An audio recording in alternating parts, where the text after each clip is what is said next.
pag-uusapan ay tungkol po sa chapter 4 chapter 5 ng aklat na isinulat ni Pastor Cornelius Stam. Yung topic ang kinuha natin, ang topic po is the last days. Last days.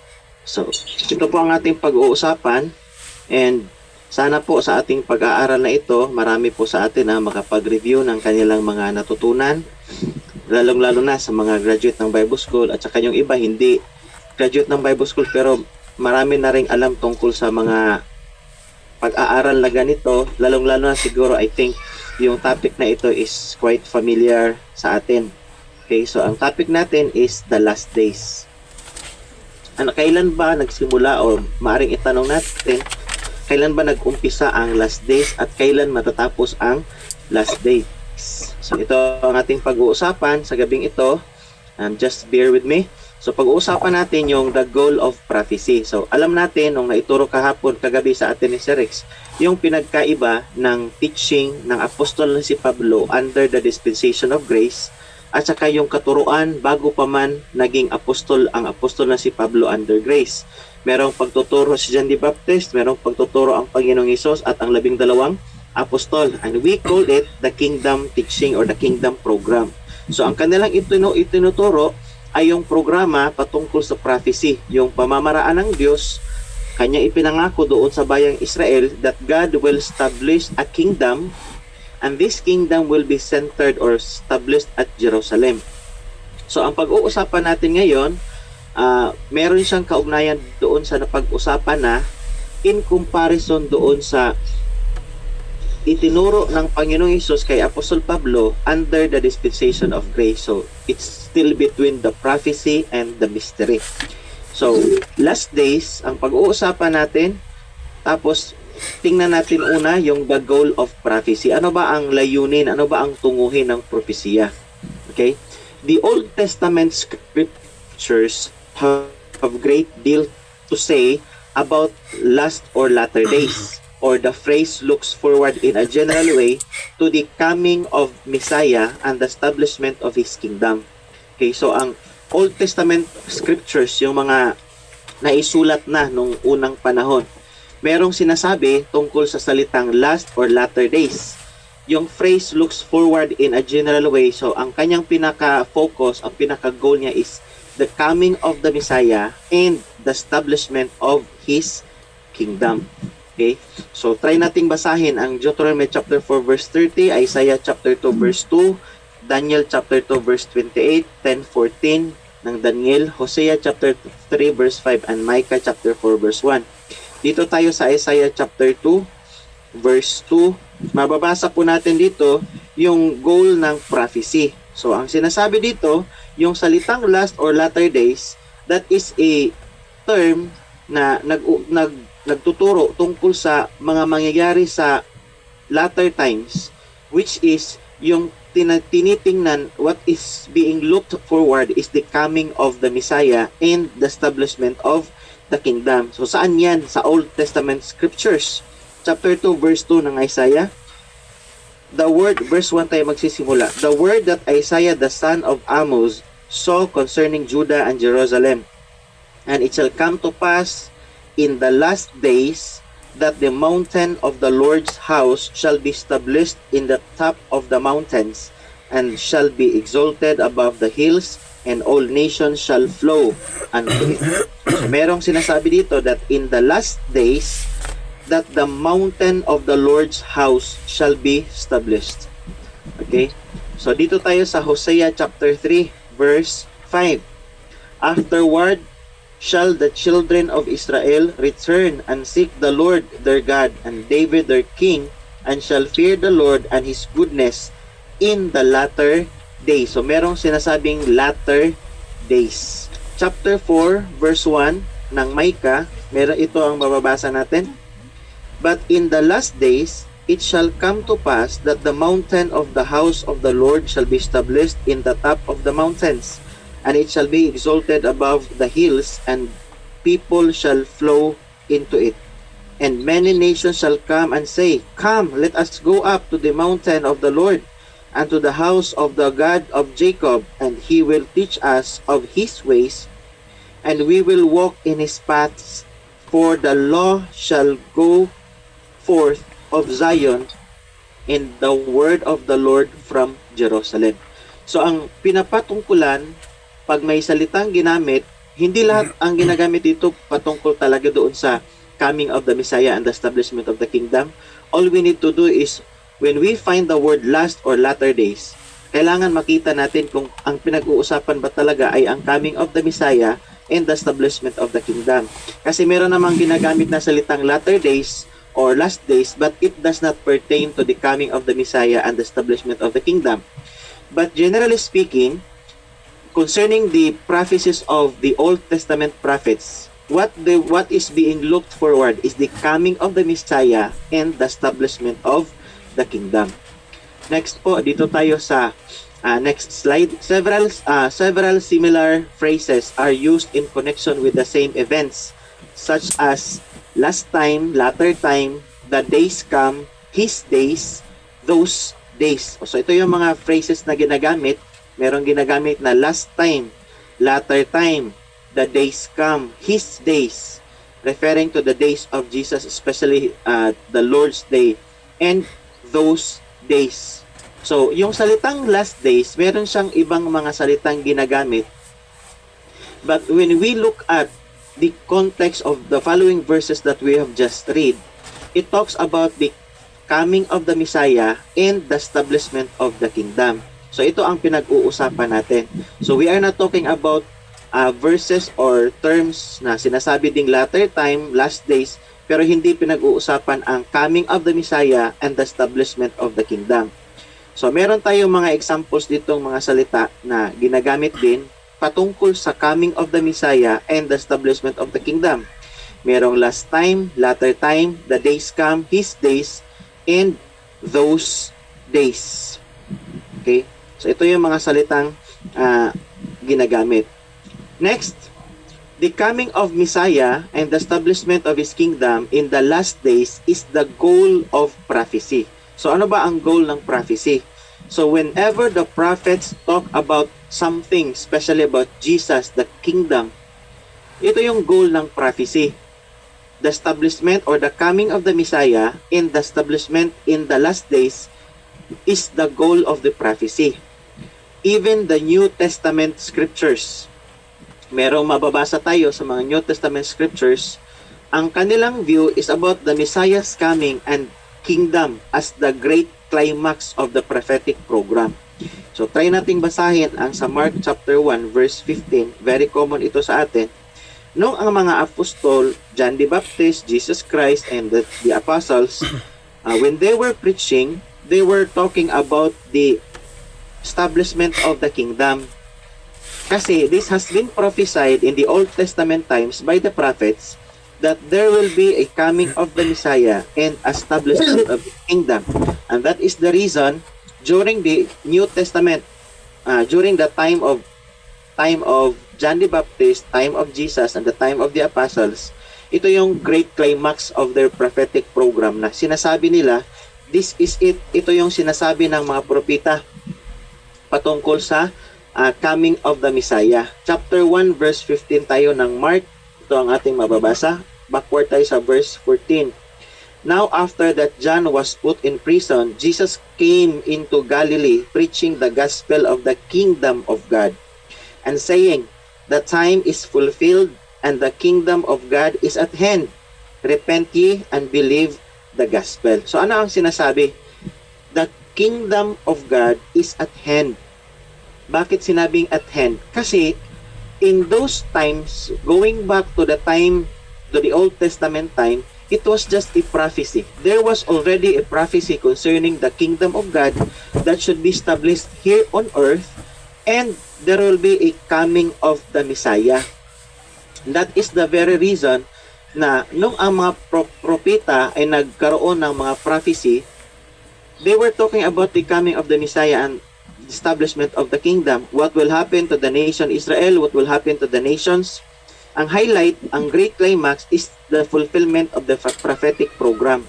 Dito tayo sa Luke chapter 1 verse 68 until verse 75. Verse 68, Blessed be the Lord God of Israel, for he hath visited and redeemed his people, and hath raised up an horn of salvation for us in the house of his servant David, as he spake by the mouth of his holy prophets, which have been since the world began. Ano ang sinasabi? That we should be saved from our enemies and from the hand of all that hate us, to perform the mercy promised to our fathers, and to remember his holy covenant, the oath which he sware to our father Abraham, that he would grant unto us, that we, being delivered out of the hand of our enemies, might serve him without fear. Verse 75, in holiness and righteousness before him all the days of our life. So, nung ipinanganak ang Panginoong Hesus, nagkaroon sila ng pag-asa. Sinasabi, Blessed be the Lord God of Israel, for he hath visited and redeemed his people, and hath raised up an horn of salvation for us in the house of his servant David. Ito na yung sinasabi ng mga propeta noong unang panahon, since the world began. Kaya sinasabi, ano ba ang goal ng prophecy? The goal of the prophecy is the coming of the Messiah and the establishment of the kingdom. Kailan mangyayari? Nung nagkaroon ng propesya, ang salitang ginamit ay latter times, those days, the days come, latter time, tapos last time, his days, those days, during the time of the prophecy, sa Old Testament. But during the ministry of the Lord Jesus, ipinangaral niya na ang kingdom is already at hand. Repent and believe the gospel. Chapter 3, verse 21 tayo sa Acts. Ito din ang ating mababasa. Ito yung mga patunay na maski sa New Testament, according sa common division ng Bible, Old and New Testament, dito tayo sa Matthew, Mark, Luke, John, and even early chapters of the book of Acts. Chapter 3 tayo, verse 21. Ang pinag-uusapan is the prophetic program, yung fulfillment ng prophetic program, whom the heaven must receive until the times of restitution of all things which God hath spoken by the mouth of all his holy prophets since the world began. Ano ang sinasabi sa verse 22? For Moses truly said unto the fathers. Ano ang sinabi ni Moses doon sa mga fathers? A prophet shall the Lord your God raise up unto you of your brethren, like unto me. Him shall ye hear in all things, whatsoever he shall say unto you. And it shall come to pass that every soul which will not hear that prophet shall be destroyed from among the people. Yea, and all the prophets from Samuel and those that follow after, as many as have spoken, have likewise foretold of these days. Verse 25, Ye are the children of the prophets and of the covenant which God made with our fathers, saying unto Abraham, And in thy seed shall all the kindreds of the earth be blessed. So, merong sinabi doon si Moises sa mga fathers ng Israel, A prophet shall the Lord your God raise up unto you of your brethren, like unto me, like him shall ye hear in all things, whatsoever he shall say unto you. And this is pertaining to Jesus Christ. Tapos, ang reference natin dito, during sa Old Testament writings, nasa Deuteronomy chapter 18, verse 15. Ano ang sinabi? Chapter 18, verse 15 ng Deuteronomy. Ito ang mababasa. Verse 15. The Lord thy God will raise up unto thee a prophet from the midst of thee, of thy brethren, like unto me, unto him ye shall hearken. Okay, yun ang sinasabi. According to all that thou desirest of the Lord thy God in Horeb, in the day of the assembly, saying, Let me not hear again the voice of the Lord my God, neither let me see this great fire anymore, that I die not. So ang sinasabi dito, verse 15, the Lord thy God will raise up unto thee a prophet. So ito yung na-quote sa Acts chapter 3 verse 21 to 24. And then meron pa tayong mababasa sa 1 Peter chapter 1 verse 11. So again, pinag-uusapan dito yung ah, climax of the prophetic program. So, ano yung pinaka-mensahe? The coming of the Messiah and the establishment of His kingdom. Verse 11, searching what or what manner, dito tayo sa 1 Peter, searching what or what manner of time the Spirit of Christ which was in them did signify when it testified beforehand the sufferings of Christ and the glory that should follow. So, kung makikita natin, after the sufferings of Christ, what will follow? The glory that should follow. Ayan, let us continue. Before natin pag-usapan itong Peter and the last days, tapusin muna natin itong mga verses na sasabi tungkol sa last days. Meron tayo dito sa Acts chapter 2 verse 17 until verse 21. Chapter 2 verse 17, and it shall come to pass, verse 16, backward tayo. But this is that which was spoken by the prophet Joel. And it shall come to pass in the last days, saith God, I will pour out of my spirit upon all flesh, and your sons and your daughters shall prophesy, and your young men shall see visions, and your old men shall dream dreams. Ayon.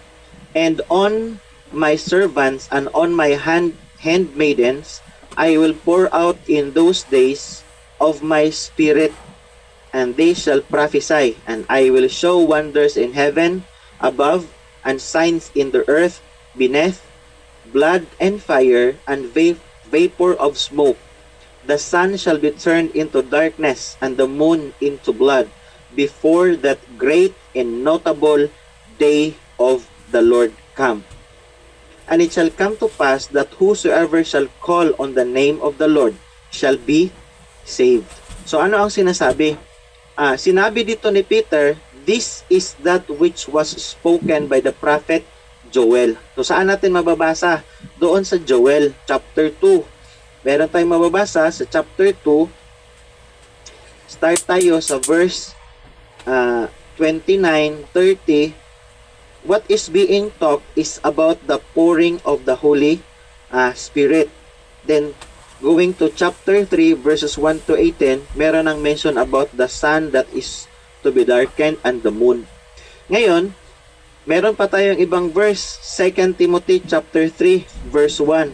Tingnan muna natin itong mga verses na nagsasabi tungkol sa last days. 2 Timothy chapter 3 verse 1, this know also that in the last days perilous times shall come. So ano ang sinasabi dito ni Apostol Pablo? Kailan mangyayari ang perilous times? Sabi ni Pablo, in the last days. So meron ding mention ang apostol na si Pablo about last days. Meron ding na-mention ang mga propeta in the Old Testament times about the last days. Meron pa sa Hebrews chapter 1 verse 2. Chapter 1 verse 2 ng Hebrews. Start tayo sa verse 1. God who at sundry times and in diverse manners spake in time past unto the fathers by the prophets. Verse 2, hath in these last days spoken unto us by his Son, whom he hath appointed heir of all things, by whom also he made the worlds. So ang sinasabi dito ng writer ng Hebrews, nasa verse 2, sabi niya, God who at sundry times and in diverse manners spake in time past unto the fathers sa pamamagitan ng mga propeta.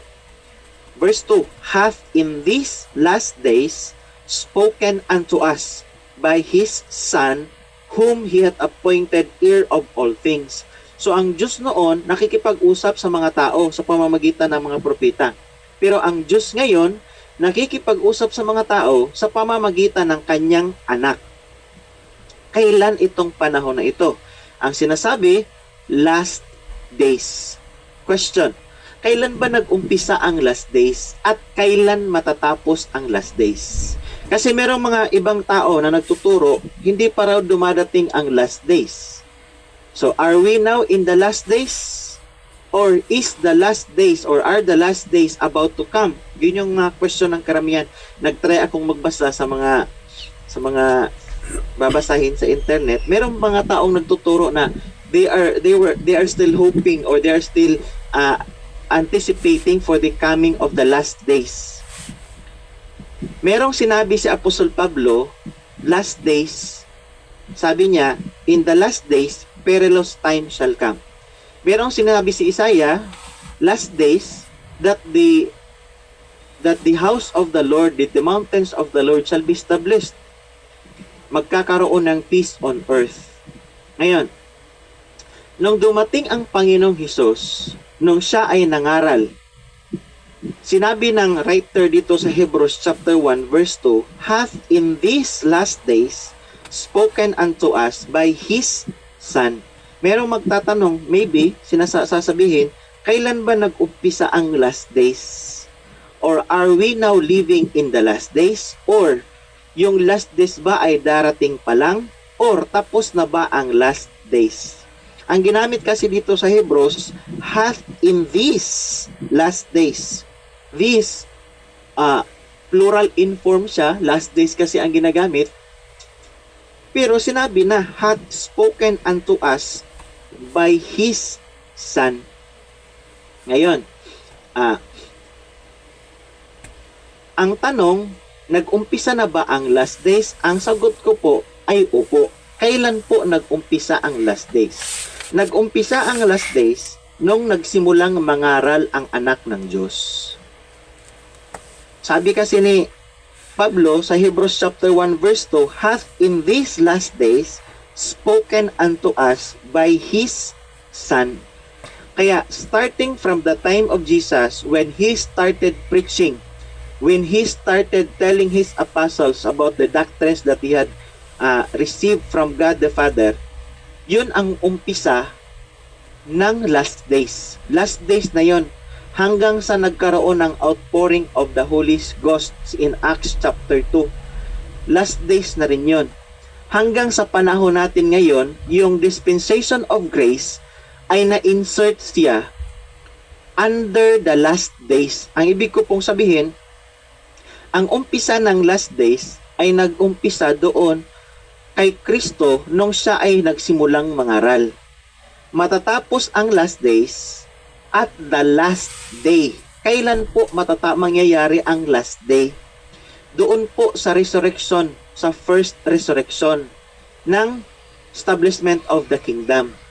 Kaya ang nangyayari ngayon, ang mga taong namumuhay under sa dispensation of grace, beginning from Jesus, starting point ng last day is nung nangaral ang Panginoong Hesus, matatapos ito doon sa last day before the establishment of the kingdom.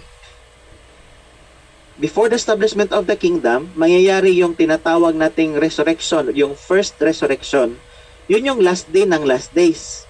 Kaya magiging malinaw sa atin na tayong nabubuhay under sa dispensation of grace, belong tayo sa last days. Ngunit, meron ding last days ang dispensation of grace. I think nakuha po ninyo yung point ko. Under sa dispensation of grace, may last days.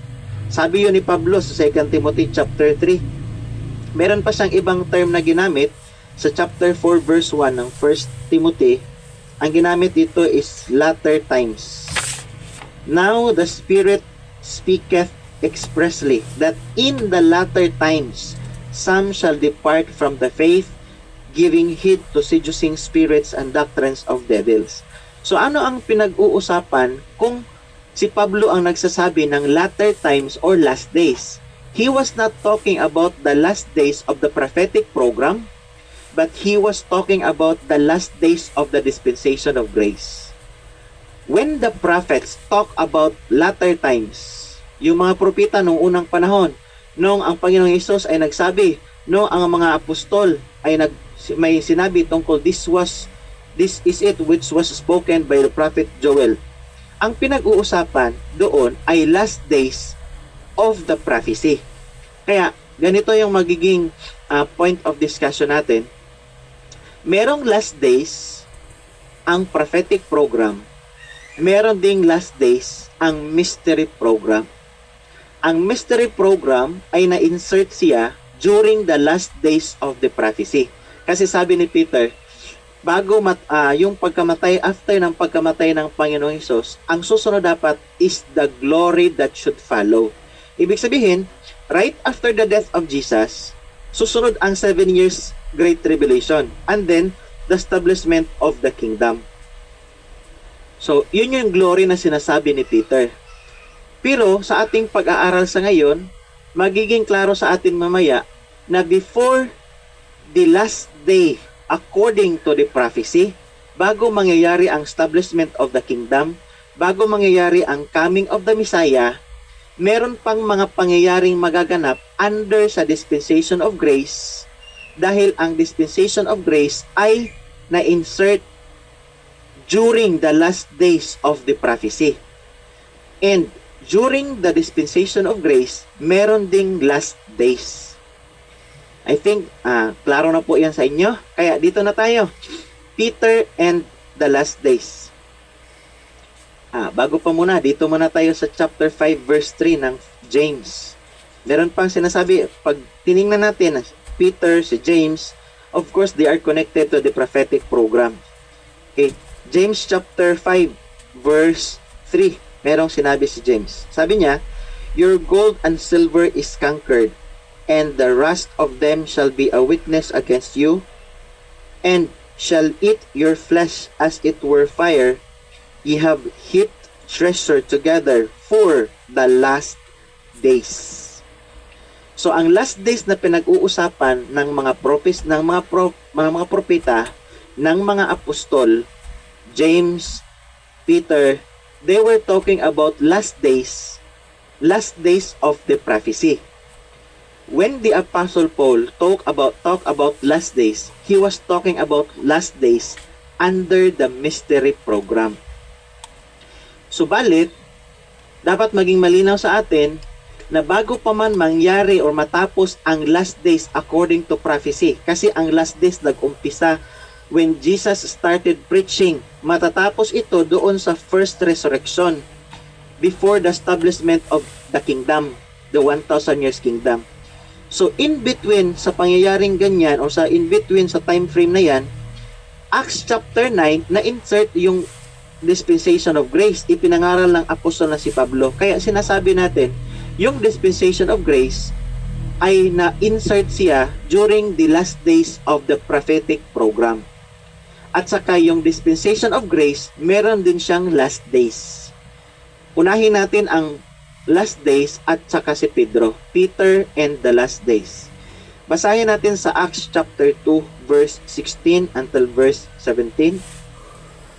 Ganito po ang ating mababasa, verse 16. But this is that which was spoken by the prophet Joel, and it shall come to pass in the last days. Yung nagkaroon ng outpouring of the Holy Ghost in Acts chapter 2, last days na yon, part na yon ng last days. Kaya sabi ni Peter, kinote niya yung sinabi doon sa Joel chapter 2, sabi niya, and it shall come to pass in the last days, saith God, I will pour out of my spirit upon all flesh, and your sons and your daughters shall prophesy, and your young men shall see visions. Ano mangyayari? Magkakaroon ng prophecy, visions, and your old men shall dream dreams. Verse 18. And on my servants and on my handmaidens I will pour out in those days of my spirit, and they shall prophesy. Verse 19. Ano pang mangyayari in the last days? And I will show wonders in heaven. So makikita natin yung wonders in heaven. Wonders in heaven above, and signs in the earth beneath, blood and fire and vapor of smoke. Verse 20, ano pang mangyayari in the last days? The sun shall be turned into darkness, and the moon into blood, and before that great and notable day of the Lord, and before that great and notable day of the Lord come. So bago mangyari ang great and notable day of the Lord, which is the return of Christ here on earth, mangyayari muna itong sun shall be turned into darkness, the moon into blood. So where is that specifically happening under the prophetic program? Of course, it will happen during the Great Tribulation. Merong mangyayari during the Great Tribulation, and then after the Great Tribulation, magkakaroon din, the sun shall be darkened. Kaya, malinaw ito kung ang pag-uusapan natin ay ang last days according to the perspective of Peter. Kung hindi natin titingnan yung dispensation of grace, pagkatapos mamatay ng Panginoong Hesus, next is the Great Tribulation, next is the establishment of the kingdom. And that is according to the prophecy. Yun ang nakita ng mga propeta at ganun din ang ipinangaral ng mga apostol, lalong-lalo na si Peter. Kaya according to the accounts, pag-uusapan natin ang last days, kasama si Pedro, he has this in mind, ang patungkol sa establishment of the kingdom, the coming of the Messiah and the establishment of the kingdom. But before that, there will be great tribulation. Not in the picture ang dispensation of grace. Dagdagan natin sa 1 Peter chapter 1 verse 11. Just follow me, Peter and the last days. So hindi pa natin pinag-uusapan dito kung paano nangyari na na-insert ang dispensation of grace. Balikan natin ang 1 Peter chapter 1 verse 11. Sabi dito, searching what manner of time the Spirit of Christ which was in them did signify, when it testified beforehand the sufferings of Christ. Ano una? Sufferings of Christ. And the glory that should follow.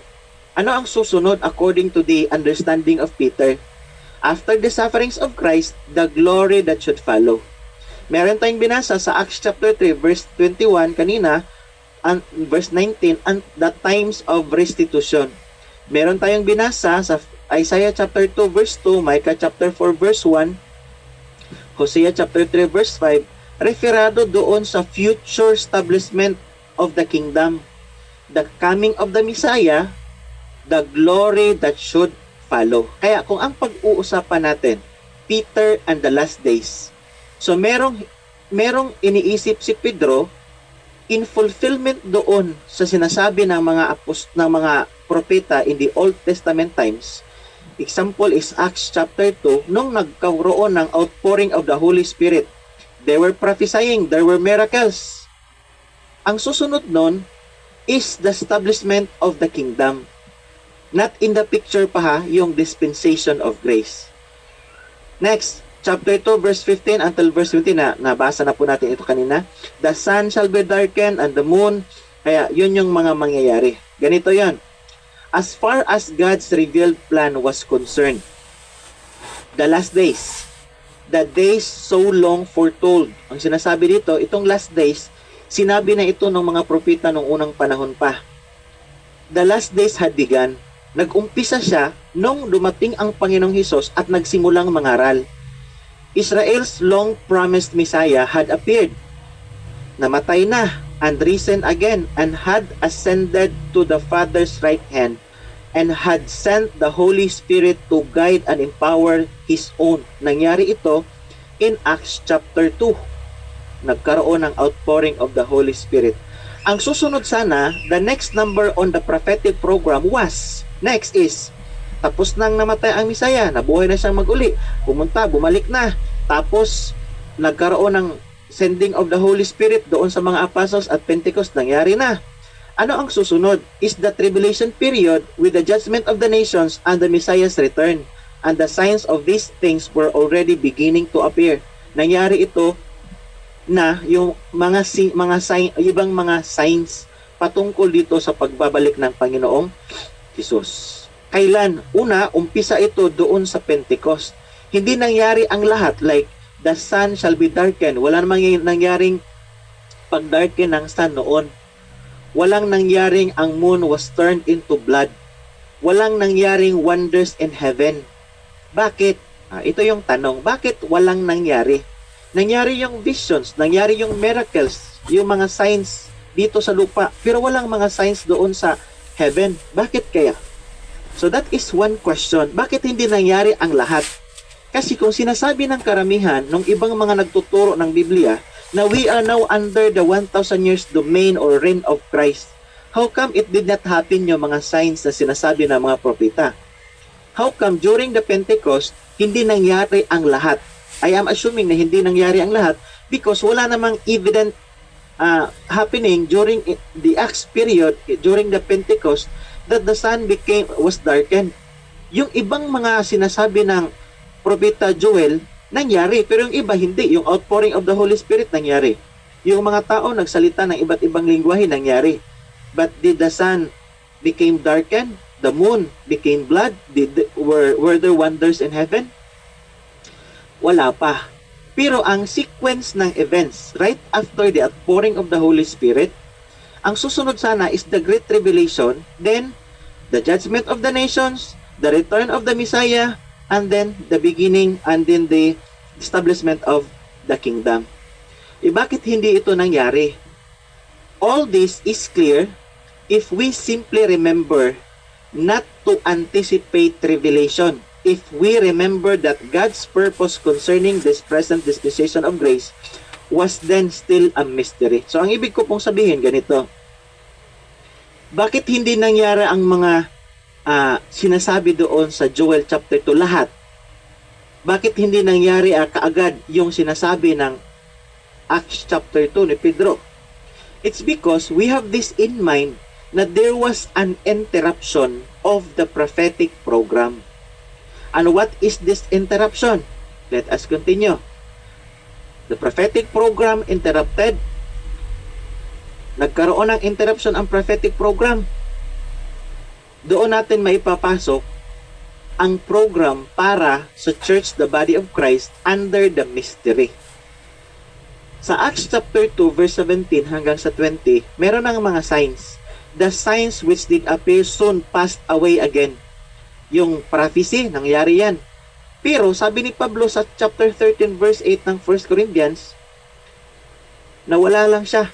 It's all because there was this unfolding of the mystery. Ang ibig ko pong sabihin, nagkaroon ng interruption ang prophetic program na isingit ang programa na tinatawag nating mystery.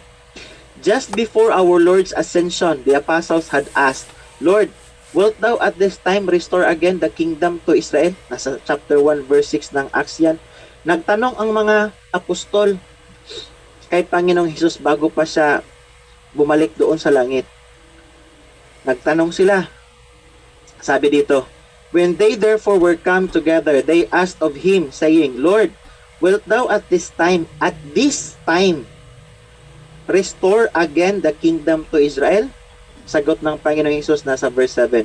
And he said unto them, it is not for you to know the times or the seasons which the Father hath put in his own power.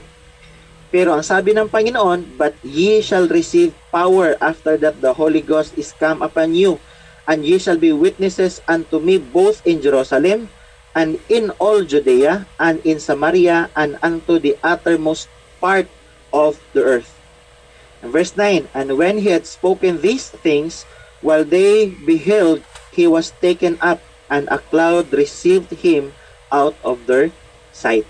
Nagtanong sila, ngayon bang panahon na ito? Sabi ng Panginoon Hesus, it is not for you to know the times and the seasons. Jump tayo sa 3:19 to 20 ng Acts. Repent ye therefore and be converted, that your sins may be blotted out when the times of refreshing shall come from the presence of the Lord. And he shall send Jesus Christ, which before was preached unto you. Sino ang ipapadala? Ang Panginoong Hesus. Ngayon, sa chapter 3 verse 19 ng Acts, sabi niya dito, repent ye therefore and be converted, that your sins shall be blotted out when the times of refreshing shall come. So merong darating, sinasabi, times of refreshing. Kailan mangyayari? During the reign of Christ, when Jesus Christ shall be sent by the Father for the establishment of that particular kingdom, which was long foretold by the prophets and which was long anticipated by the Israelites. Ngayon, nangyari ba ito nung kapanahunan ng Panginoong Hesus? Ang sagot, hindi. Was the kingdom offered to Israel? Ang sagot, yes. Did the Israelites rejected or did they rejected the offer of that kingdom that was offered to them? Ang sagot, yes. Hence, there was this interruption of the prophetic program. Ngayon, it was Paul, that other apostle, that God first made known the mystery. Nga sa Ephesians chapter 1 verse 1, doon ipinahayag kay Apostol Pablo, ibang apostol ito, hindi kasama doon sa mga 12 apostol, that the mystery, the hidden wisdom of God was revealed to him. Chapter 1 verse 9 ng Ephesians. Sabi ni Pablo, having made known unto us the mystery of His will, according to His good pleasure, which He hath purposed in Himself. Sabi niya, having made known unto us the mystery of His will.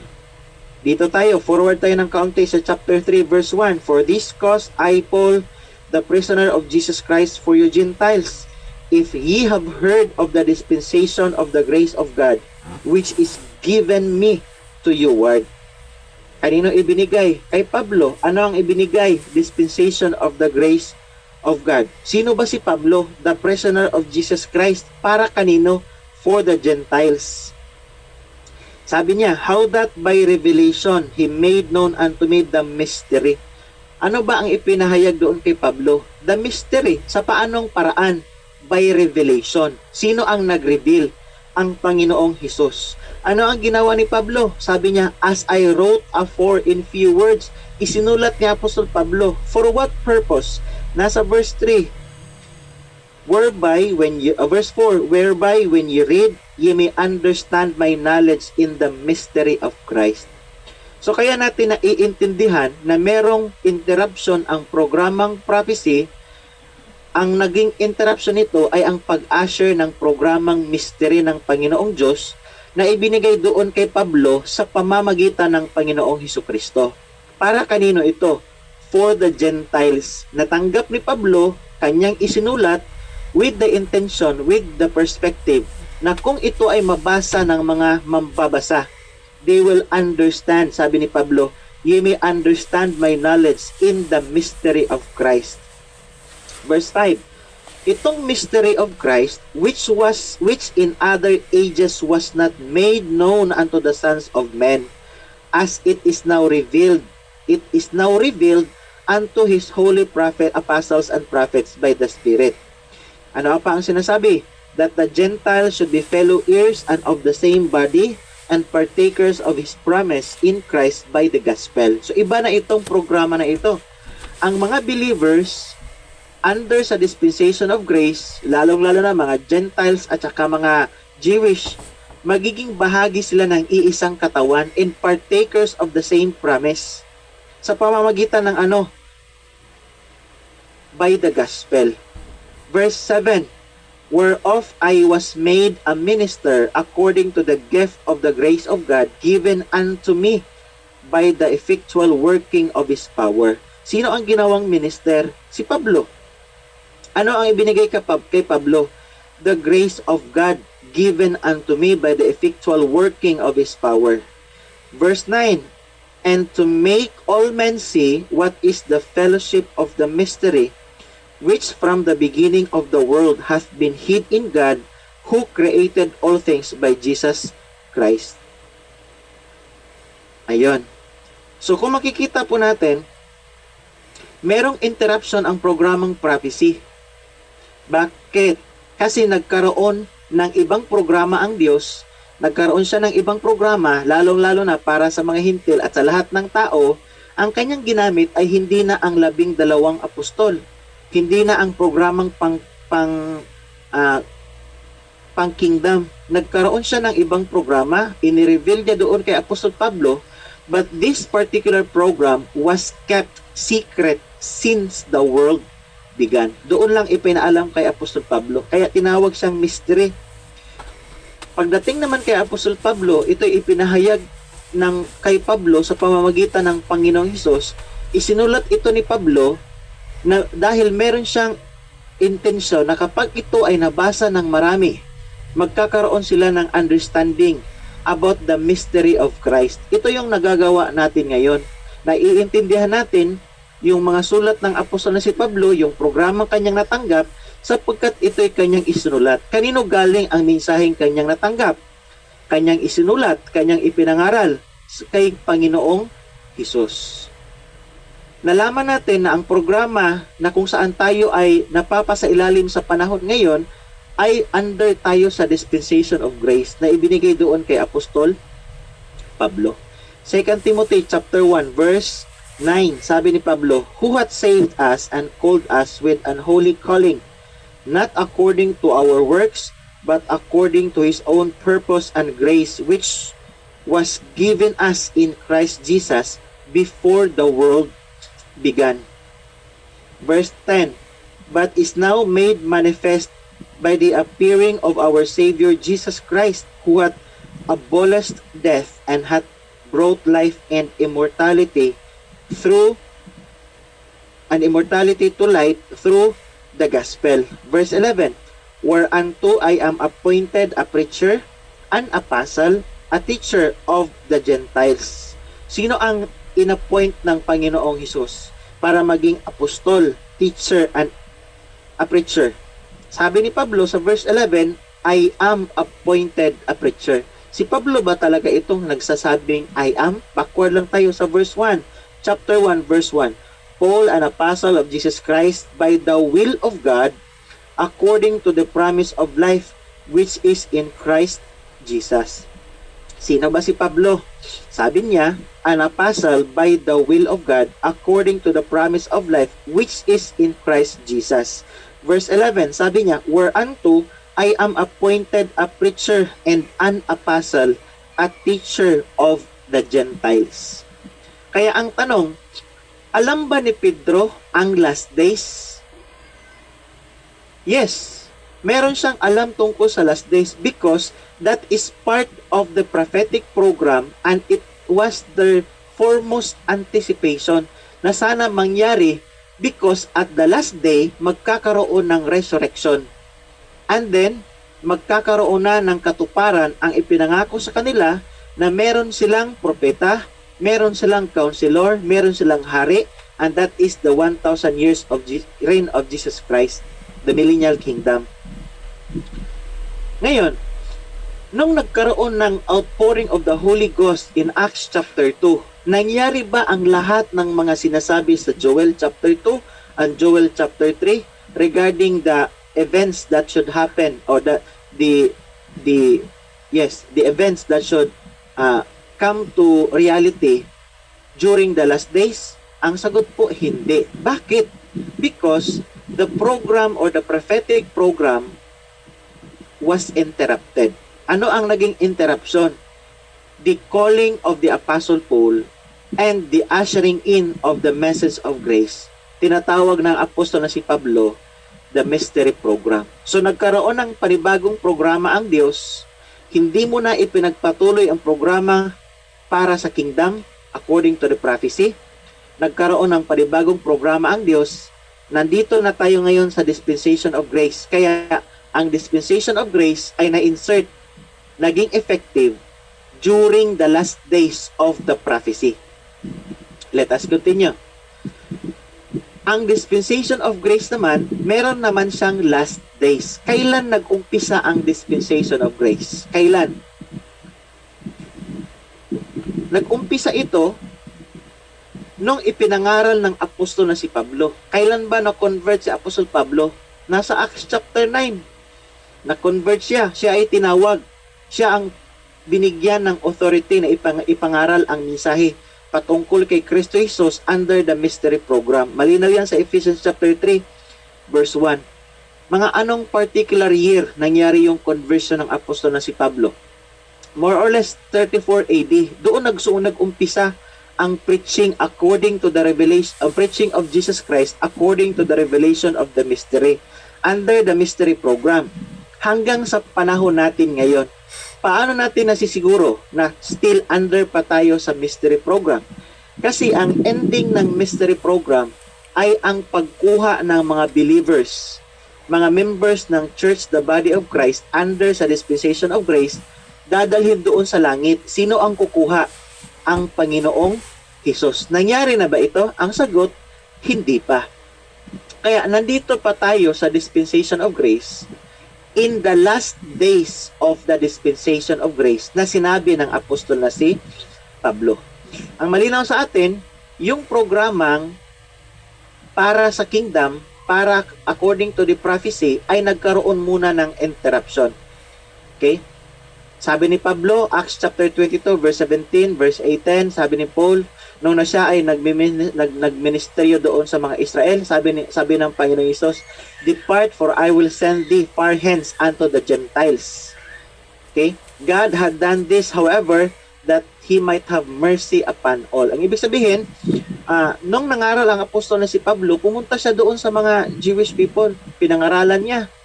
Sabi ng Panginoong Hesus, "Depart, for I will send thee far hence." And so, an interruption of the prophetic program has begun, that God, through Paul, might offer to all men everywhere salvation by grace solely through the merits of the crucified, risen Christ. Ano ang nangyari? Nag-umpisa ang interruption ng prophetic program. Kailan? Nung tinawag ang apostol na si Pablo. Bakit? Para ang Diyos ay magkaroon siya ng programa na para sa lahat, na lahat ng tao ay maliligtas, hindi sa pamamagitan ng gawa, hindi sa pamamagitan ng tubig, o hindi sa pamamagitan ng kahit anumang bagay na pwedeng gawin ng isang tao, kundi doon sa pamamagitan ng kung ano ang ginawa ng Panginoong Hesus para sa kanila upang sila ay maligtas. So, mahalagang mensahe doon sa message ng apostol na si Pablo ang patungkol sa nangyari kay Kristo, that He was crucified, He was buried, and rose on the third day. Ang buong sanlibutan, karamihan sa mga tao, bago pa lang, last week pa lang, nagkaroon ng remembering ba ang tawag doon? Sabi ng iba rin, that is just a commemoration of His death, burial, and resurrection. Yung iba naman nagsasabi, that is not a commemoration. That is really a celebration about His death. What is that celebration? Literally believing that Christ is dead on that particular week. Ganon yung mga paniniwala ng karamihan. Halos lahat ng tao naniniwala na si Kristo ay namatay, inilibing at nabuhay na maguli. Pero hindi lahat ng tao doon lang talaga naniniwala na kung ano ang ginawa ng Panginoong Hesus, na siya'y namatay, inilibing at nabuhay na maguli, siya ay talagang maliligtas. May mga taong nagsiselebrate ng pagkamatay ng Panginoong Hesus, naniniwala na si Hesus ay namatay, inilibing at nabuhay na maguli, pero hindi doon nakaangkla ang kanilang message of salvation. Hindi nila binibigyang bigat or mahalagang yung utmost importance yung mensahe sa cross ni Kristo. Bakit? Kasi kapag tinanong natin minsan, you believe in Christ's death, burial, and resurrection? Yes or no? Yes. Ibig sabihin ba, under sa panahon natin ngayon, ligtas ka na, meron ka ng buhay na walang hanggan, anak ka na ng Diyos? Ay, hindi pa. Hindi pa nga tayo, wala pa nga tayo doon sa langit hindi pa tayo namatay, hindi pa tayo sigurado. It's because makakagawa pa tayo ng mga kasalanan. And that is the common response. In the teaching of the Apostle Paul, in the heart of his message, the gospel that he preached about Jesus is about His death, burial, and resurrection, and putting profound respect to that particular blood that Jesus shed on the cross, whereby tayong lahat na sumampalataya ay nagkakaroon ng kapatawaran ng ating mga kasalanan sa pamamagitan ng dugo ng Panginoong Hesus. Kaya nangyari ang interruption. Nandito tayo sa dispensation of grace. This is a message, this is a program na mas mapadali ang kaligtasan ng tao kung hindi niya pa iiralin ang kanyang pride, ang kanyang ego, ang kanyang egocentric individual. Na minsan, nagkakaroon siya ng pananalig sa kanyang sariling gawa. Try natin ang mga Israelites.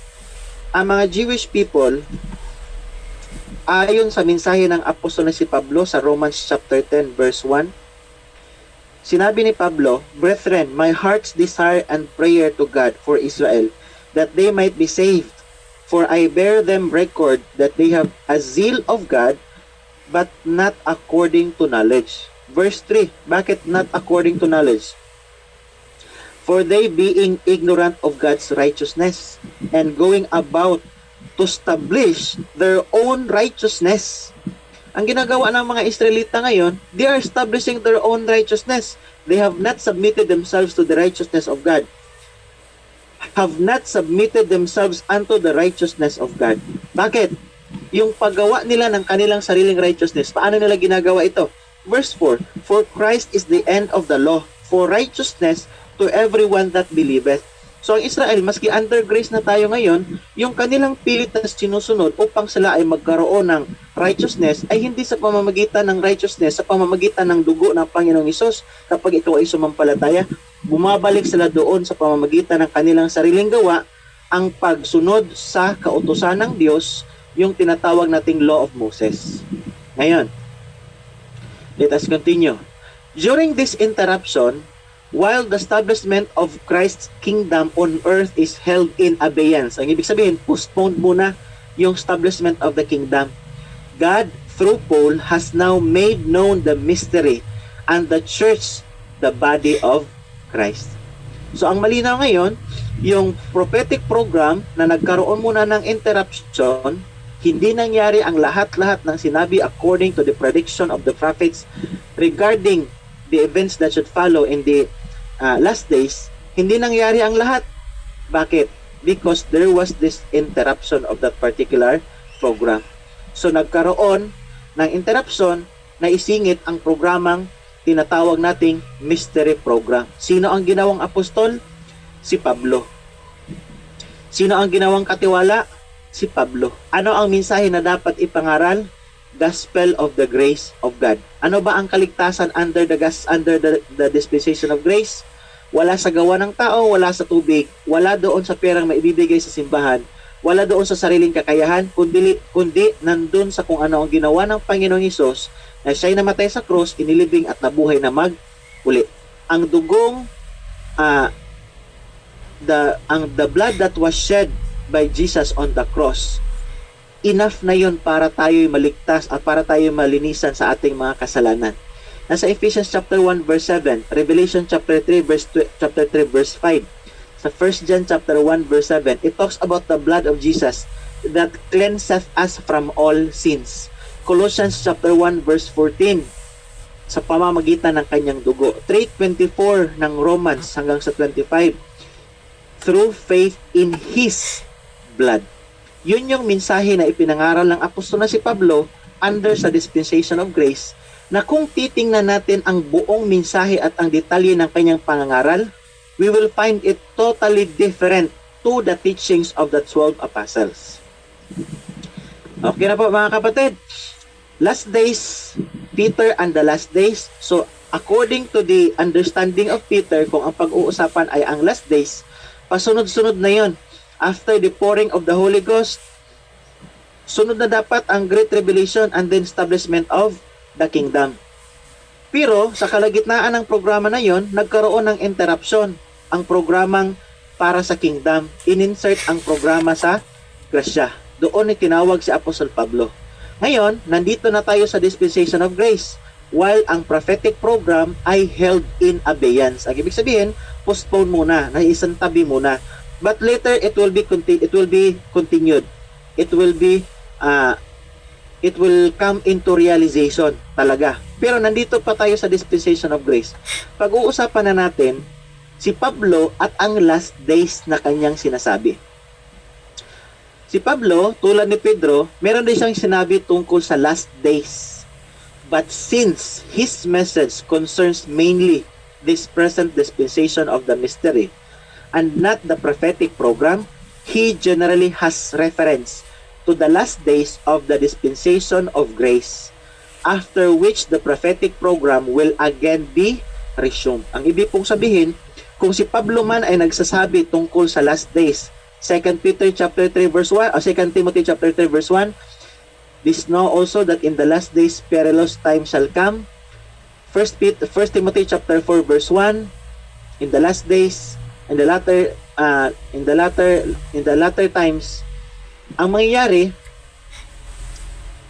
ang sinabi ng apostol na si Pablo patungkol sa last days and latter times, hindi siya in reference doon sa prophetic program. Bakit po? Dahil under tayo ngayon sa mystery program.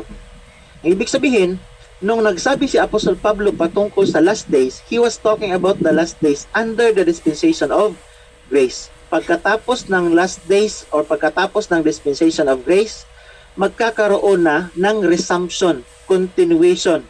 Maibabalik muli ang programa para sa kingdom hanggang sa matapos ang lahat ng sinabi ng mga propeta. Next po, with all that was revealed to Paul about the dispensation of grace, there was one thing he never learned. Ito yung sinabi. Namely, number 1, how long it was to continue. Alam ba ni Apostol Pablo kung gaano katagal ang length of time ng pag-exist ng dispensation of grace? Hindi niya sinabi. This still remains a mystery. No man knows how long it will last. There are no times and seasons for the body of Christ, nor any signs of times. Meron ba tayong mga signs and wonders tulad ng sa last days, tulad ng sa mangyayari doon sa great and notable day of the Lord, sa prophetic program, na malalaman natin na malapit na talaga, mangyayari na talaga, darating na talaga siya, because these signs shall follow. Under sa dispensation of grace, no specific time, no specific season kung kailan matatapos ang programang ito. Kailan kukunin ang church, the body of Christ. Hindi ito sinabi ng apostol na si Pablo. Try nating basahin na. Dito tayo sa 1 Thessalonians chapter 4. Start tayo sa verse 16. Sabi ni Pablo, for the Lord himself shall descend from heaven with a shout, with the voice of the archangel, and with the trumpet of God, and the dead in Christ shall rise first. Then we which are alive and remain shall be caught up together with them in the clouds to meet the Lord in the air. So saan ba ang meeting place? In the air. Sino ba ang bababa? Si Jesus Christ. Sa hanggang saan lang ang Panginoong Hesus? In the air, because we will be meeting Jesus Christ in the air. To meet the Lord in the air. Tapos, anong mangyayari during the coming of Christ? Yung mga namatay kay Kristo, mabubuhay. Tapos yung mga buhay pa, nang madatnan sa pagbabalik ng Panginoong Hesus, they will be changed. Kasama natin ang mga namatay kay Kristo, sasalubungin natin ang Panginoong Hesus dyan sa clouds.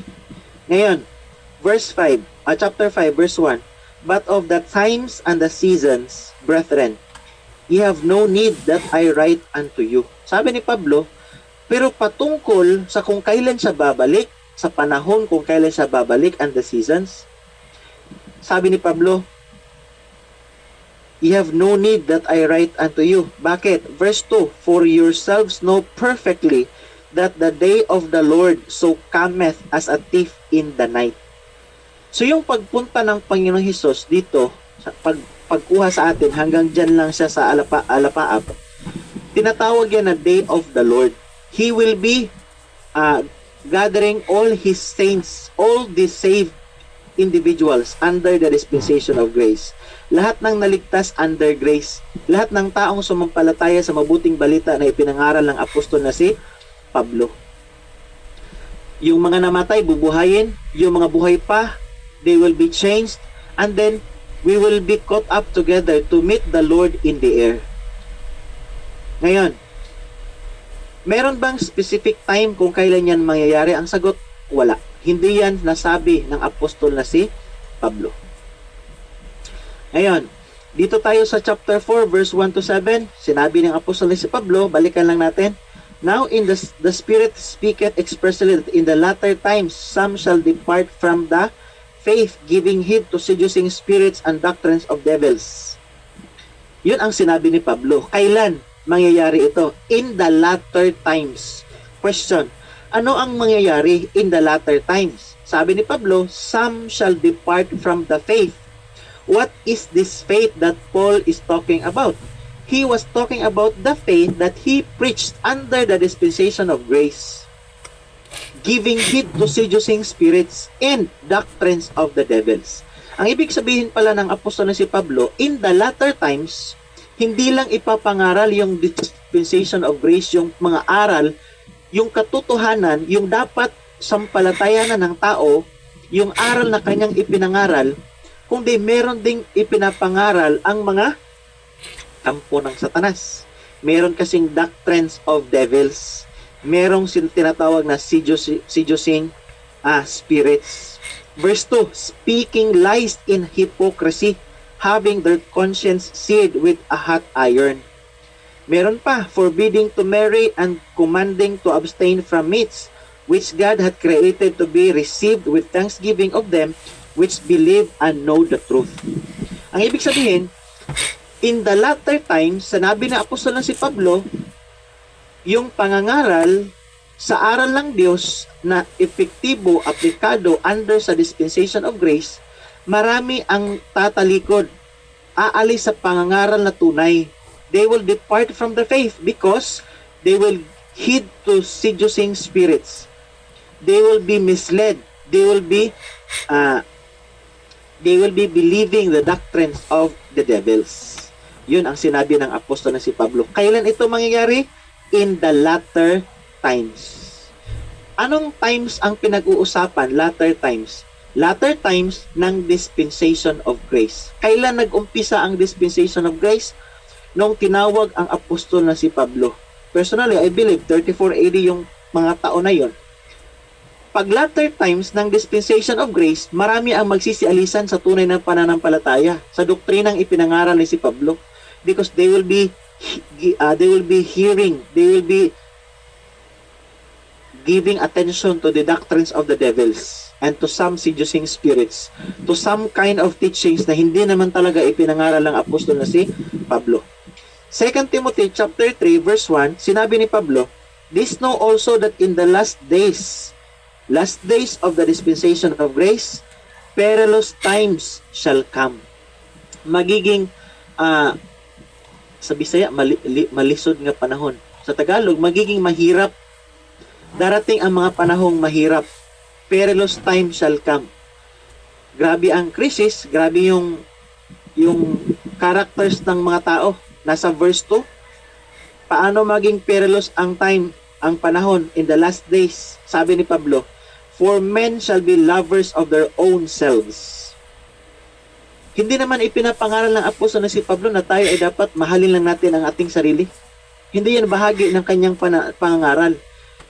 Maraming beses ipinangaral ng apostol na si Pablo from Romans to Philemon that we should love our fellow believers. Bisan kahit pa hindi mga believers, sabi ni Pablo, we have to do good unto all men. Unto all men, especially of the house, to those who are of the household of God. Pero ang mangyayari in the last days, sabi ni Pablo, men shall be lovers of themselves. Ano pa? Covetous. Ano pa? Boasters. Ano pa? Proud. Ano pa? Blasphemers. Disobedient to parents. Yung mga anak magiging disobedient to parents. Unthankful. Unholy. Na, meron pa sa verse 3, without natural affection, truce breakers, false accusers. Example tayo, naniniwala tayo na under sa dispensation of grace, yung pangangaral ng salita ng Diyos, dapat wala itong bayad. Tapos hindi naman sinabi ng apostol na si Pablo na sa kanyang pangangaral ay talagang itinuturo niya na magbigay ka ng ikapo. Ganito kasi obligasyon natin yan. Merong curse kapag hindi ka nagbigay. Wala ang ganon. Pero anong sinasabi ng karamihan? Mali ang pangangaral ng mga taong sumusunod kay Pablo. Bakit? We were being falsely accused of something that is not really true. Kasi ang karakter ng tao pagdating ng last days, sabi ni Pablo, truce breakers, false accusers, incontinent, fierce, despisers of those that are good, traitors, heady, high-minded, lovers of pleasures more than lovers of God. Ano mangyayari sa kanila? Lovers of pleasures more than lovers of God. Alam natin kapag mahal natin ang Diyos, kapag mahal natin ang Panginoon, ibinibigay natin buo ang ating sarili para sa gawain ng Panginoon. Ang kasunod niyan is the responsibility not to accompany, not to go with the flow, with the trends of this world. Diba? Hindi tayo pwedeng sumabay sa sitwasyon o sa takbo ng panahon natin ngayon. Ngayon, ang mga tao, they are lovers of pleasures more than lovers of God. Meron pa. Ito yung worst sa karakter ng mga tao sa verse 5. Having a form of godliness. Yung mga tao in the last days, perilous time na itong mangyayari, perilous time shall come. Ang mga tao, they have a form of godliness, but denying the power thereof. From such, turn away. Ano pang mangyayari? Nasa verse 6, for of this sort are they which creep into houses and lead captive silly women laden with sins, led away with diverse lusts. 7, ever learning and never able to come to the knowledge of the truth. Yun yung character, yun yung attitudes, yun yung attributes ng mga tao during the last days of the dispensation of grace. Sabi ni Pablo, that particular days is a perilous time. You are not dealing with machines. You are dealing with the characters of people who are lovers of themselves, yet they have the form of godliness. Ito yung mahirap. Yun ang sabi ni Pablo. In the last days, yun yung situation. Kaya, during Paul's time, during his preaching, sabi niya sa 2 Corinthians, chapter 6, verse 1 until verse 2, para doon sa mga hindi paligtas, sabi niya, for he saith, I have heard thee in time accepted, and in the day of salvation have I succored thee. Behold, now is the accepted time. Behold, now is the day of salvation. Para naman doon sa mga ligtas, ano ang sinabi ni Pablo sa Ephesians? Doon sa mga believers sa Efeso. Sabi niya, verse 15, chapter 5, see then that ye walk circumspectly, not as fools, but as wise. Maging wise ka sa panahon ngayon. Sabi niya, see then that ye walk circumspectly, not as fools, but as wise. Verse 16, redeeming the time, because the days are evil. Meron pa, how did Paul describe this world na tinitirhan natin sa panahon natin ngayon? Chapter 1 verse 4 ng Galatia. Sabi ni Pablo, who gave himself for us that he might deliver us from this present evil world according to the will of God and our Father. So ang world na ito ay evil. Merong sinabi si Pablo na last days, he was talking about the last days of the dispensation of grace. He was talking about latter times. He was talking about the latter times of the dispensation of grace. When the Apostle Peter talked about last days, he was talking about last days under the prophetic program. When the prophets talk about last days, they were talking about last days of the prophetic program.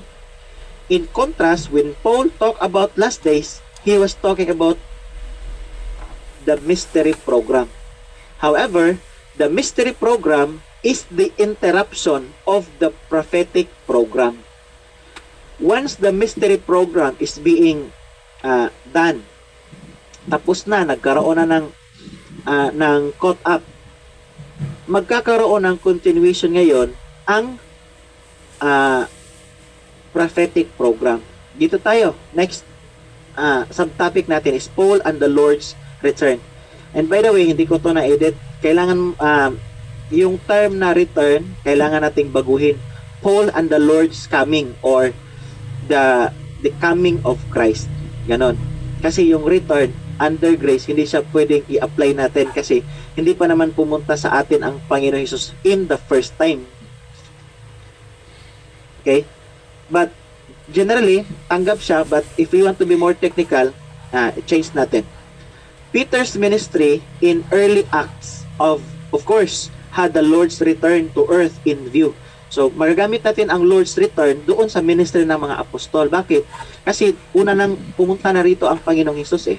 Supposedly, yung pagpunta ng Panginoong Hesus, when He lived with His people, according to John chapter 1, He became flesh, verse 14, backward tayo, verse 12, hanggang verse 14, verse 10. Yun yung unang pagpunta. Yun yung kanyang, supposedly, it was the fulfillment of the prophecy. But, since he was rejected, kaya bumalik siya doon sa langit. The people of Israel is not ready for the kingdom. Kaya nagkaroon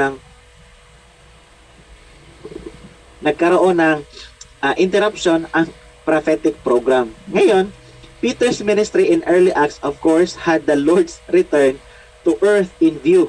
So, ang iniisip is yung return ng Panginoong Jesus. His return to earth in Jerusalem over Israel and the nations. Ang ibig sabihin, ang iniisip ay ang return ng Panginoong Hesus para siya ay magkaroon ng paghahari doon sa Jerusalem, sa bayang Israel at sa mga bansa. Ngayon, let us continue.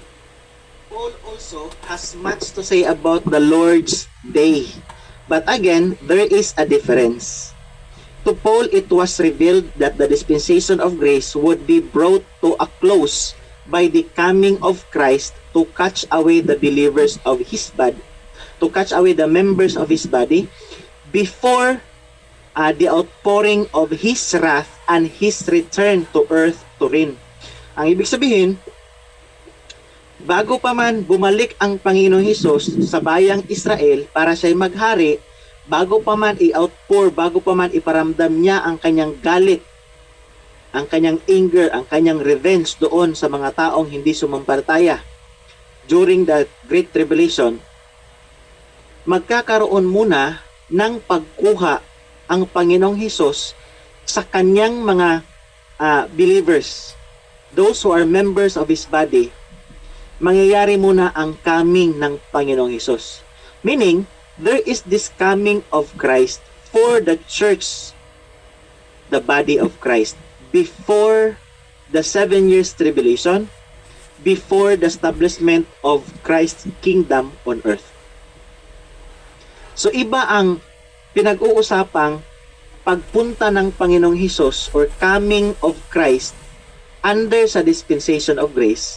Iba din yung coming of the Son of Man under sa 1,000 years program in fulfillment doon sa prophetic program. So under the prophecy, mababasa natin halimbawa sa Philippians chapter 1 verse 6. Try nating basahin. Being confident of this very thing, that He which hath begun a good work in you will perform it until the day of Jesus Christ. Day of Jesus Christ. When is this day? This day of Jesus Christ is referring to the coming of Christ as stated by the Apostle Paul in 1 Thessalonians chapter 4 verse 13, na tayo ay sasalubong kang Panginoong Hesus dyan lang sa clouds in the air, and then we will be brought to heaven. Ngayon, yung coming naman ng Panginoong Hesus, His return to reign and to outpour His wrath to the people who are not believers of Him and to establish His earthly kingdom, mangyayari yan after na kunin ng Panginoong Hesus ang kanyang mga saints under sa dispensation of grace. So, ang ibig sabihin, yung coming ng Panginoong Hesus under sa dispensation of grace is part of the mystery. It concerns the body of Christ. It concerns the believers who will be citizens of heaven. It concerns the people under the dispensation of grace who were cleansed by the blood of Jesus, who believed on the gospel that Christ died on the cross, He was buried, and rose on the third day. Yun yung mga taong kukunin. Ngayon, Let us continue. Meron pa dito, mababasa sa 1 Thessalonians chapter 4 verse 15 to 18. Tapos na natin itong basahin. Sa Philippians chapter 3 verse 20. Sabi ni Pablo, For our conversation is in heaven, from whence also we look for the Savior and the Lord Jesus Christ. So, ang hinihintay is the Savior, the Lord Jesus Christ. Ano sa verse 21 ang sinasabi ni Pablo? Who will change our vile body, that it may be fashioned like unto His glorious body, according to the working whereby He is able even to subdue all things unto Himself. Meron pa sa 1 Thessalonians chapter 1, verse 10. Ang sabi ni Pablo, to wait for His Son from heaven, whom He raised from the dead, even Jesus Christ, which delivered us from the wrath to come.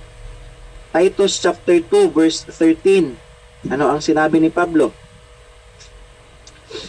Sabi niya, verse 13, looking for that blessed hope and the glorious appearing of our great God and our Savior Jesus Christ. Ang glorious appearing of our great God and Savior Jesus Christ, yun yung blessed hope ng mga believers. Yun yung sinasabi nating caught up, yung meeting in the air.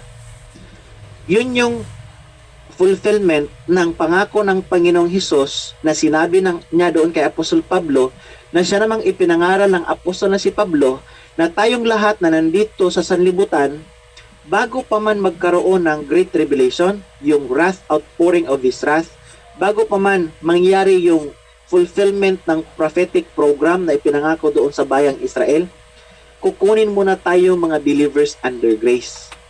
Yung changes ng yung body natin from being corruptible, this will be changed into incorruptible.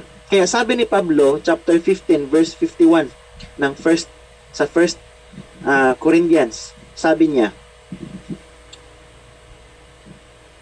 Behold, I show you a mystery. We shall not all sleep, but we shall all be changed. Sabi niya, hindi lahat tayo mamamatay, but we shall all be changed. In a moment, in the twinkling of an eye, at the last trump, for the trump shall sound, and the dead shall be raised incorruptible, and we shall be changed. He was talking to those who are alive. At the coming of Jesus Christ, those who are alive, not dead, will be changed. And those who are dead in Christ will be raised. They will be resurrected. And we will go and meet the Lord in the air. Yun yung sinabi ng apostol na si Pablo. Ngayon, pag-uusapan naman natin yung si Pedro at ang mystery. Nung una, sa Acts chapter 2, hindi naman nagkamali ang apostol na si Pedro nung sinabi niya, this is what was spoken by the prophet Joel. Lahat ng kanilang ginawa during that time, during the Pentecost, in fulfillment doon sa prophecy, walang mali doon. Pero nagkaroon lang ng interruption. So in the mind of Peter, continuous na yung programa sana. But there was this interruption. The mystery program was inserted or was put in place. Kaya it was held in abeyance muna ang prophetic program. Ngayon, pagdating kay Pedro, meron bang knowledge si Pedro patungkol sa mystery? Meron ba siyang binanggit tungkol sa mystery, tungkol doon sa mga ipinangaral ng apostol na si Pablo?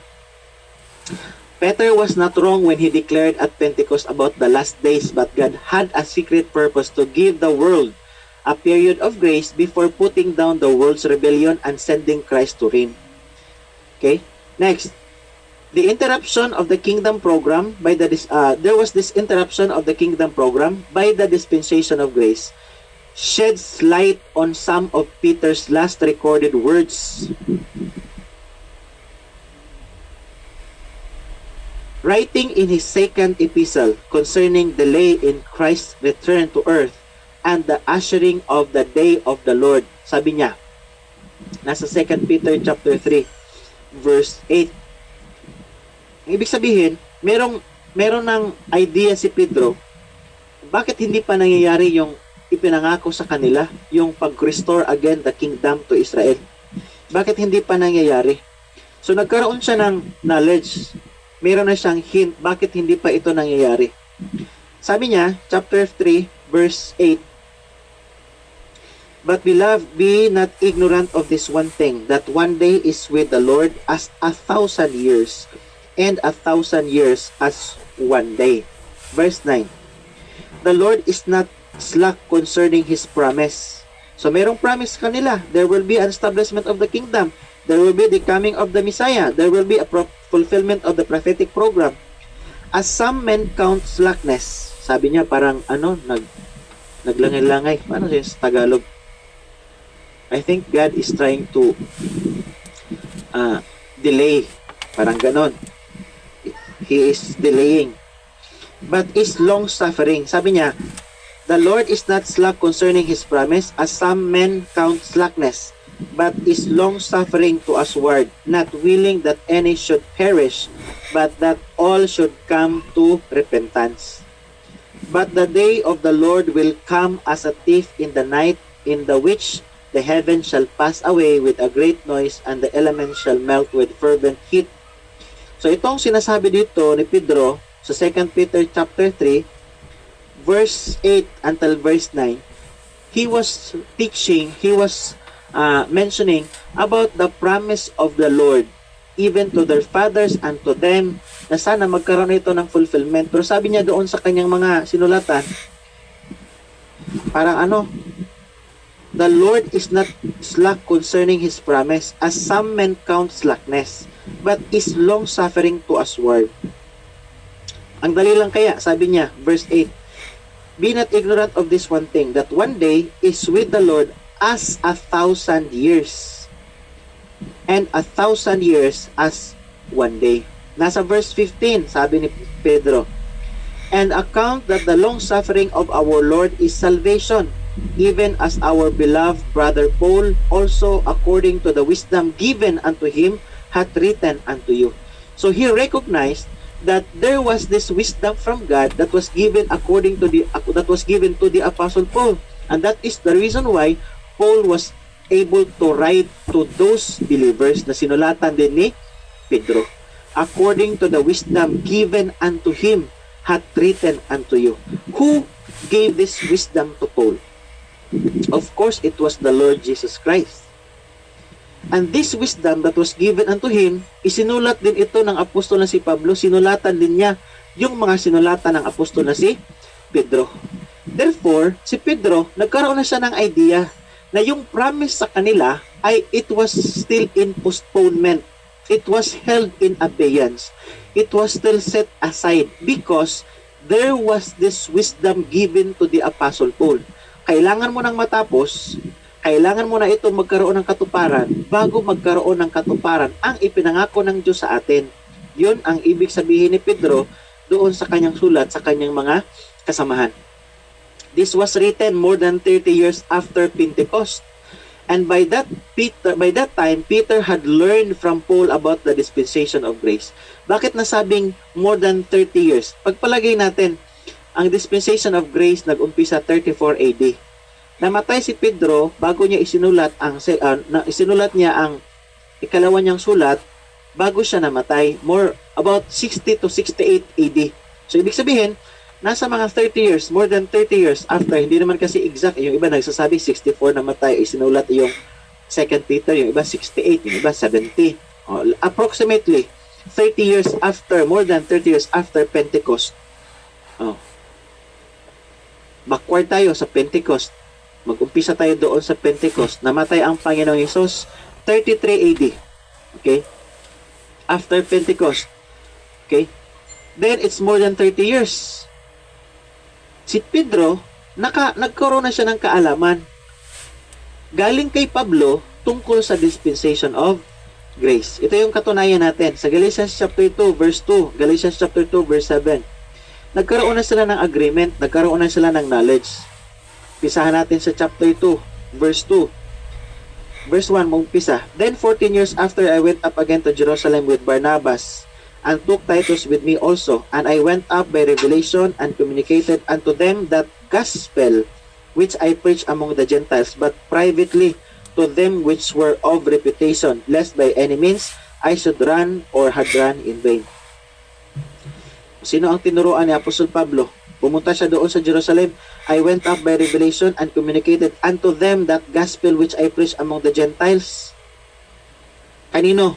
Privately to them which were of reputation. Ayan, dito tayo sa chapter 2 verse 7 hanggang verse 9. Sabi niya, but contrariwise, when they saw the gospel of the circumcision, when they saw that the gospel of circumcision was committed unto me, as the gospel of the circumcision was unto Peter. So, ibig sabihin, harap niya si Pedro, nakita nila na ang mensaheng ipinangaral ng apostol si Pablo doon sa mga Gentiles is that gospel of uncircumcision. Ibinigay doon kay Pablo. At ang gospel of the circumcision was unto Peter. Verse 8, for he that wrote effectually in Peter to the apostleship of the circumcision, the same was mighty in me toward the Gentiles. Sino ba ang nagbigay ng pagka-apostol, nagbigay ng authority kay Pedro para maging apostol?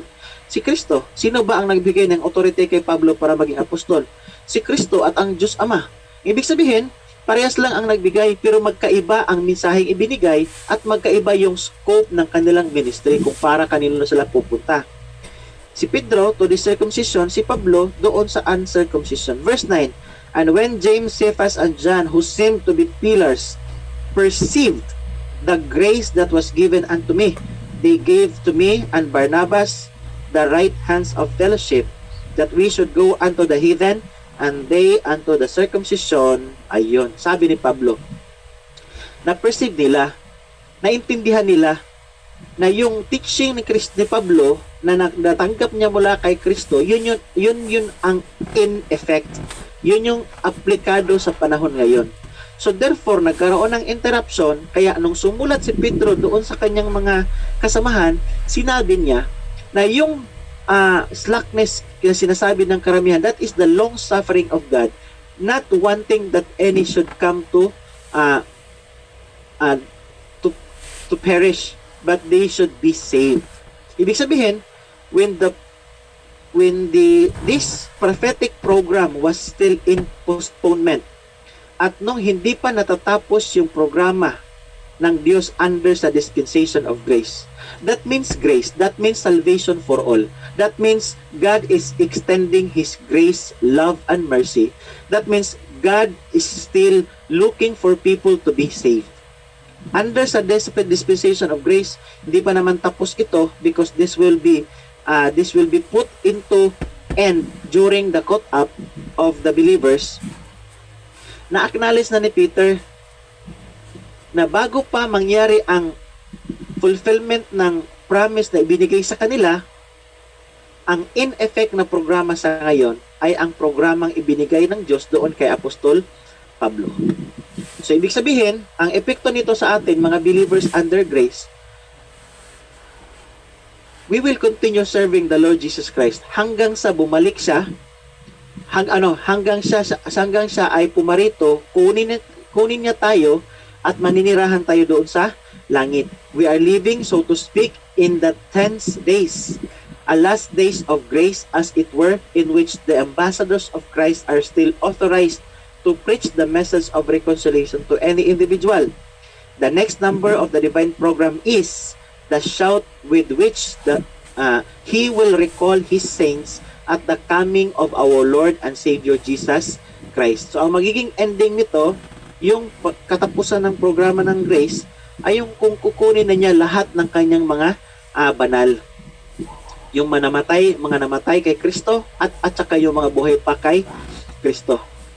Kaya kung pag-uusapan natin ang last days, according to the Bible, generally speaking, ay ito yung panahon na kung saan ang pinakakatuparan nito ay ang establishment of the kingdom. Nag-umpisa ito nung nagsimulang mangaral ang Panginoong Hesus. At matatapos at the last day. Kailan? During the resurrection, the first resurrection. Mangyari muna ang 7 years Great Tribulation, and then first resurrection, and then establishment of the kingdom. Pero yung last days na ito, ang pinag-uusapan ay ang last days according to the prophetic program. Yung sinabi ng mga propeta nung unang panahon na ipinangako ng Diyos, ito ang mangyayari sa hinaharap in the last days. Yun yung sanang katuparan. However, ang last days na ito, nagsimula nung mangaral ang Panginoong Hesus, hanggang sa naipako sa cross, hanggang sa ipumanik doon sa langit, hanggang sa ibinigay niya ang kanyang ang spirit doon sa mga believers in Acts chapter 2, leading to the point that the apostles asked the Lord Jesus Christ, "Will you or restore the kingdom this time?" Sabi ng Panginoon, "It is not for you to know." Acts chapter 2 yon. Nag-continue silang mag-ministry, chapter 3, chapter 4, chapter 5, chapter 6, chapter 7. Chapter 8, nagkaroon ng mga persecutions sa chapter 7, chapter 8.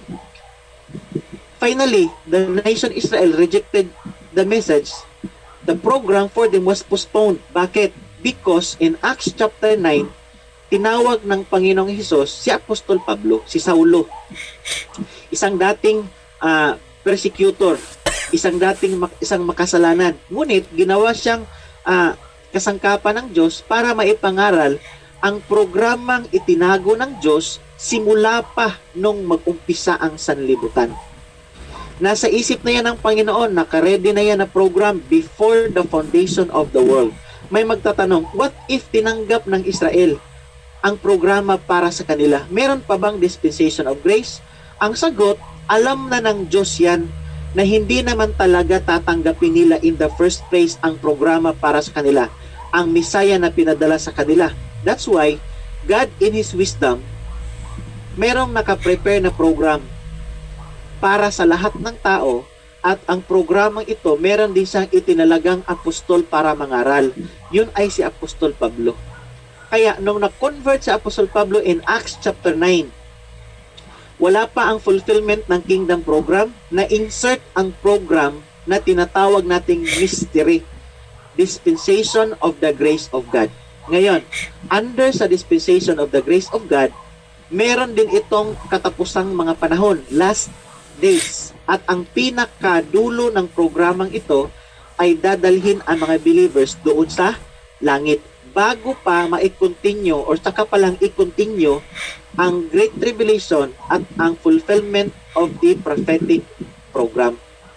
Ibig sabihin, bago i-continue ang prophetic program na na-postpone muna nung na-i-ushered in ang dispensation of grace, ang mystery program, in effect, aplikado, nasa tamang lugar tayo ngayon under sa dispensation of grace. Nakita nyo yung diagram? Okay? Dito tayo ngayon sa dispensation of grace, the mystery. Yung sa ministry ng church, the body of Christ. Dadalhin tayo doon sa langit. The believers will be caught up to meet the Lord in the air. What will follow? The Great Tribulation. And then, the return of Christ for the establishment of the kingdom. So, itong part na ito, after the rapture, after the caught up, ito na yung fulfillment, continuation ng prophetic program. Ang mystery, ang dispensation of the grace of God is not part of the prophetic program. Under ito sa mystery. Meron ding last days na insert ang programang grasya, dispensation of grace, under the last days of the prophetic program. Sana po mga kapatid ay meron tayong natutunan sa ating pag-aaral, at maraming salamat po sa inyo.